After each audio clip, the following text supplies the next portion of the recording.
Kamusta po kayo? Bago po ang lahat, first things first.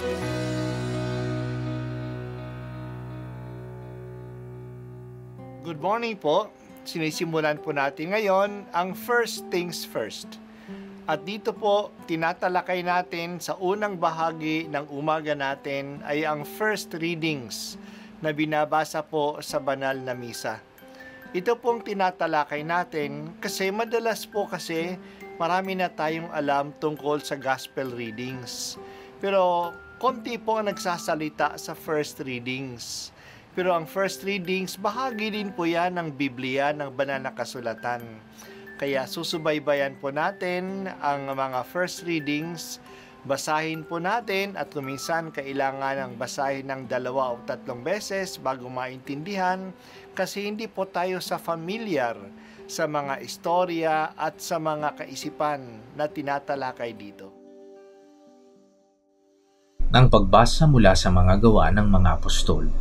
Noong mga araw na iyon, samantalang nakahawak ang pinagaling nina Pedro at Juan sa kanila sa may portiko ni Solomon, patakbong lumapit sa kanila ang mga taong takang-taka sa nangyari.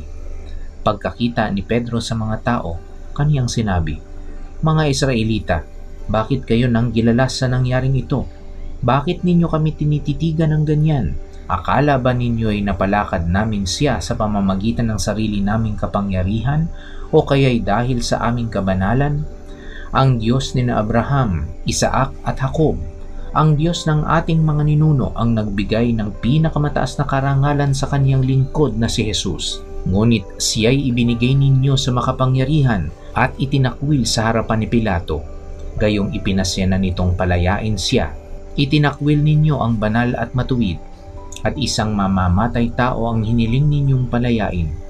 Pinatay ninyo ang pinagmumula ng buhay, ngunit siya'y muling binuhay ng Diyos at saksi kami sa bagay na ito. Ang kapangyarihan ng pangalan ni Jesus ang nagpagaling sa lalaking ito. Nangyari ito dahil sa pananalig sa kaniyang pangalan. Ang pananalig kay Jesus ang lubusang nagpagaling sa kanya, tulad ng inyong nakikita. At ngayon mga kapatid, batid kung hindi ninyo nalalaman ang inyong ginawa, gayon din ang inyong mga pinuno. Ngunit sa ginawa ninyo'y natupad ang malao ng ipinahayag ng Diyos sa pamamagitan ng mga propeta na ang Kristo'y kailangang magbata, kaya't magsisi kayo at magbalik loob sa Diyos upang pawiin niya ang inyong mga kasalanan at bigyan kayo ng kaunting panahon ng pamamahinga, at susuguin niya si Jesus, ang Mesiyas na hinirang niya para sa inyo.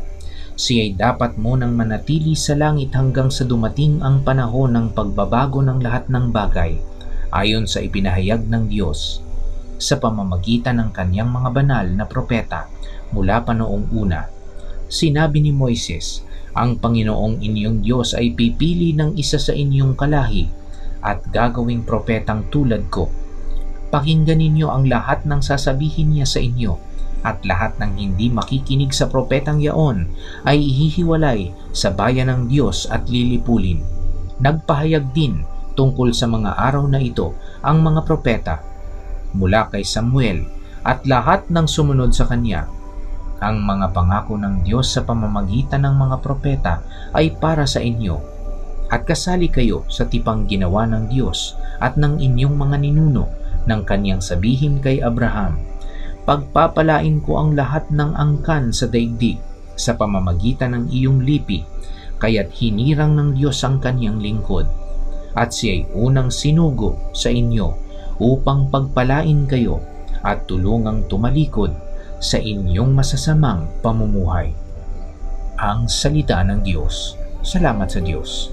Ang pagpagaling sa lumpo ay naging dahilan ng pagkatipo ng mga tao at paglapit nila kay Pedro ay kay Juan, ang lumpo na kumakapit sa kanila. Kinuha ni Pedro ang pagkakataong ito upang ipaliwanag sa mga tao ang pangyayari upang ipahayag si Jesus. Ang paggaling na ito ay hindi dahil kay Pedro o kay Juan. Ito ay dahil kay Jesus. Si Jesus na ang katuparan ng mga pangako sa kanilang mga ninuno na si Abraham, si Isaac at si Jacob. Si Jesus na kanilang ipinapatay kay Pilato kahit na gusto nitong palayain siya. Itong Jesus na ito ay muling binuhay sa kamatayan at sila ang mga saksi dito. Ang kapangyarihan ng Jesus na muling nabuhay ang nagpagaling sa taong ito.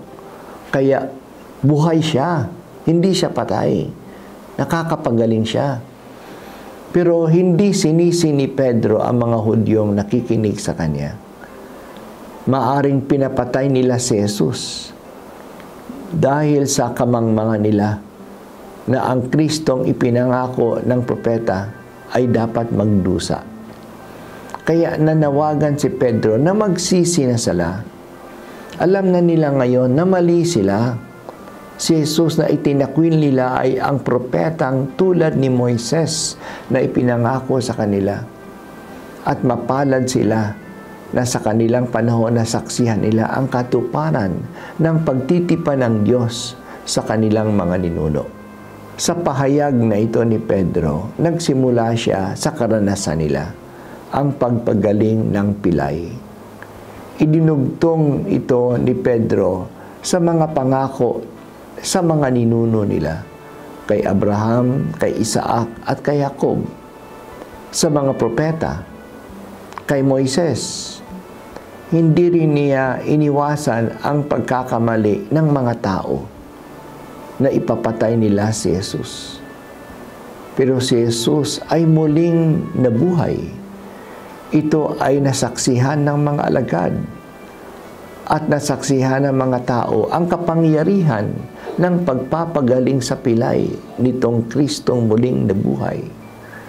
Kaya nananawagan si Pedro ng pagsisisi at pagkilala kay Jesus.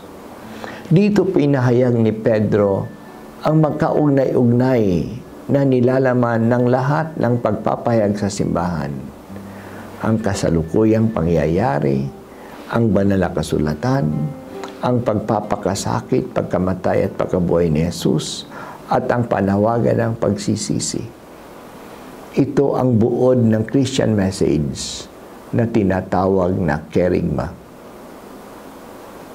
Tulungan po ninyo kami, Panginoon, na kilalanin si Jesus sa mga pangyayari sa aming buhay ngayon.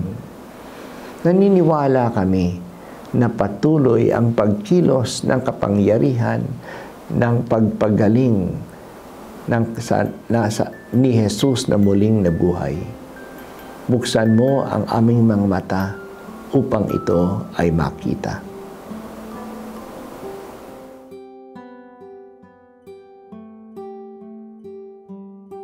At ako po ay si Bishop Broderick Pabilio dito sa First Things First.